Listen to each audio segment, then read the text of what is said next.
ಅವಳನ್ನ ಸಮಜಾಯಿಸ್ತಾರೆ, ಮೀನ್ಸ್ ಅವಳಿಗೆ ಸಮಾಧಾನ ಮಾಡಿ ತಿಳಿ ಹೇಳ್ತಾರೆ.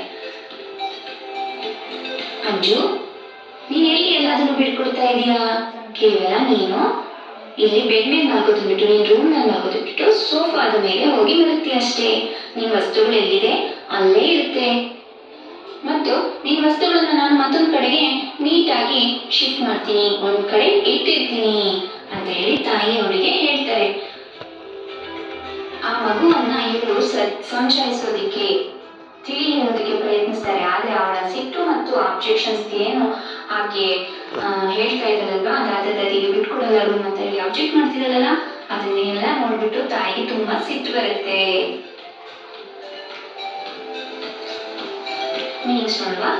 ಮೈಗ್ರೇಟ್ ಮೀನಿಂಗ್ ಅಲ್ಲಿ ಇದೆ ನೋಡಿ. Migrate to go and leave in another place. ಒಂದು ಕಡೆಯಿಂದ ಒಂದ್ ಕಡೆಗೆ ಹೋಗಿ ನೆಲೆಸುವಂಥದ್ದು ಮೈಗ್ರೇಟ್ ಅಂತ ಕರೀತಾರೆ. ಈಗ ಎಕ್ಸಾಂಪಲ್, ನಿಮ್ಮೂರಲ್ಲಿ ಯಾರಾದ್ರೂ ಬೇರೆ ಬೆಂಗಳೂರಿಗೆ ಹೋಗಿ ನೆಲೆಸಿರೋರು ಇದಾರ, ಅದನ್ನ ನಾವು ಮೈಗ್ರೇಟ್ ಅಂತ ಕರಿತೀವಿ.